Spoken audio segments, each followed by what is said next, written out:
$2.18 better off. Here's how non-annual compounding in effect works at the bank. First, I take some money out of my pocket and put it in the bank. Then the bank puts some more money into my account at the end of the third month. There's a little asterisk meaning this was obtained by multiplying this times the interest rate for 3 months. It was called 6%, but that's nominal. To get the real interest rate for a compounding period, you divide 6% by how many times during that year are we going to put money in. Then you put some more money at the end of 6, you put some more money at the end of 9, you put some more money at the end of 12, and then I take the money back out of the bank. And it's a little more since you have put these investments into my account and admitted that they are mine and paid me interest on them. We could also have done the same thing, or we will do the same thing. We would call it like an effective rate. The effective rate is listed in the manual. The effective rate is 1 plus just the plain old rate, might be better called the nominal rate, divided by how many payment periods are going to be involved, raised to the m payment periods, minus 1. So in our case, the effective rate, because he was willing to compound quarterly, is 1 plus the nominal rate was 6% over 4 payment periods, raised to the 4 payment periods, minus 1.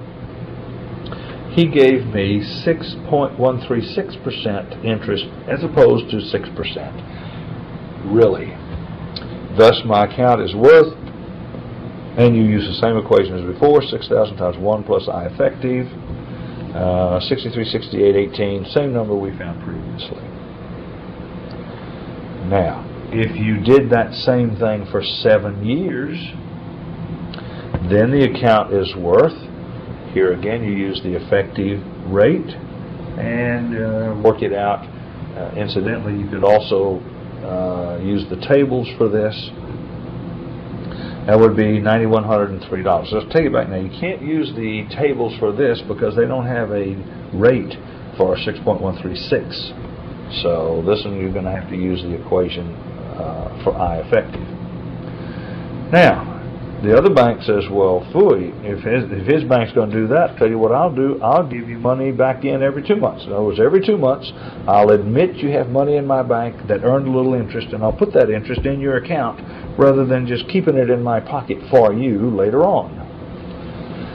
Then you would find the effective rate by saying it's 1 plus the nominal rate divided by n, nominal rate divided by m, raised to the m payment periods minus 1.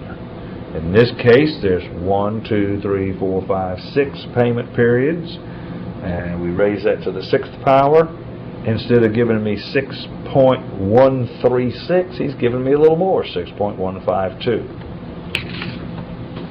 So the future value of my money in that case would be, there's the 6,152, would be $6,300. Now then, what if he'll do it every 2 weeks? In other words, there's a month, there's a month, there's a month, there's 12 of them. Every 2 weeks he gives me my interest. It was mine in the first place. Give it to me now and pay me interest on it from now on. Then the future value is 6,000 times 1 plus, here's your nominal rate. There are 26 payment periods raised to the 26th power. I guess that's right, 52 weeks in a year, approximately, minus 1. You make $6,370 instead of $6,368, so you make a little more. And what if I am willing to compound your interest continuously?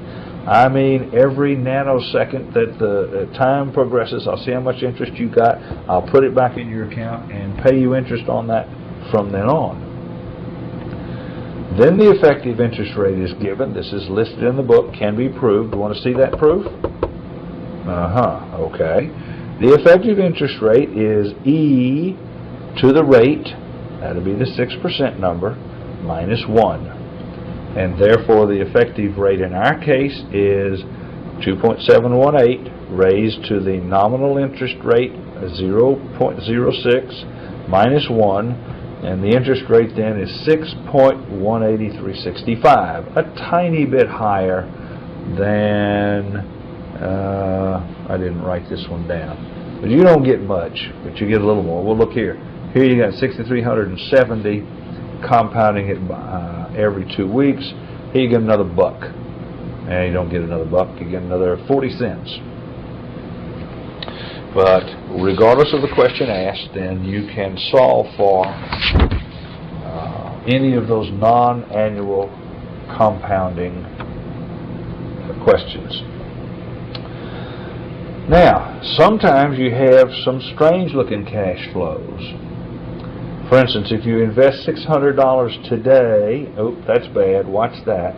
Invest $600 today, and $600 at the end of year 1 and 2 and 3 and 4, that's for 5 years. And then you start depositing $200 at the end of the next 4 years. How much money can you take out of the bank? Now, one way you can do this is you just bring this forward to here, bring that forward to there, bring that forward to there, bring that forward to there. You can do that. And if there's not too many years involved, you might just want to do that. You just multiply this times I plus 1 to the 1, 2, 3, 4, 5, 6, 7 to the 8th power, and write down how much money the first A1 is worth. Then go to the next A1, take his value and multiply it times I plus 1 plus I raised to the 1, 2, 3, 4, 5, 6 to the 7th power, because you're going to carry it forward 7 years. You just add them up. That'd be one way to do that. But probably a better way is, first, don't be tricked. Telling you you're going to invest some money today in an annuity is not going to get the job done. So we will move time back to the standard form, wherein at the end of the first year we put in our first annuity. Bet you I have a...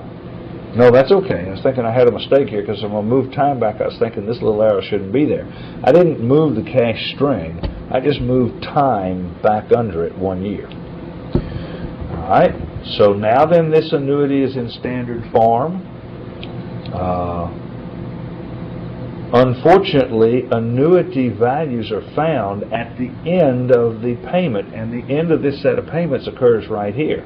So now that I have taken this in standard form, I've done that much, I then transform this annuity into its future value at the end of the 5th year.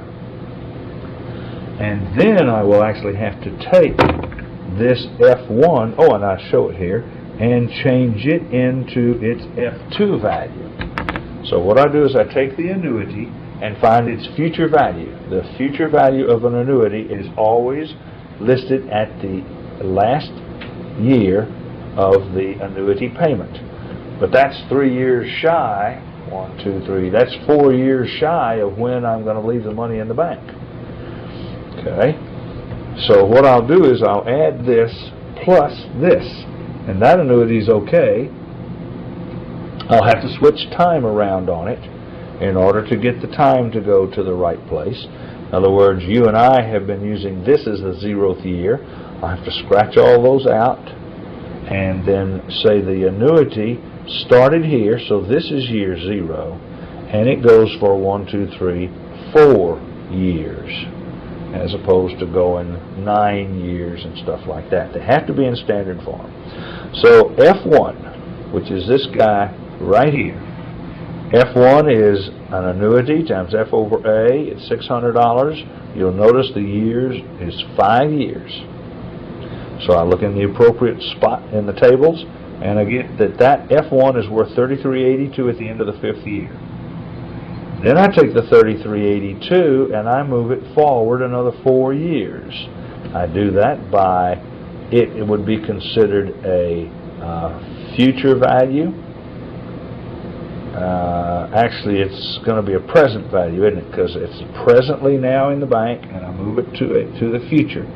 So F1 is actually a P value times F over P. That makes sense. P cancels P, leaving me with F. Here's the factor. You got another 400. Well, now you have $4,200 and $4,270. That's how much the first one's worth. Period. Now then, the second one is done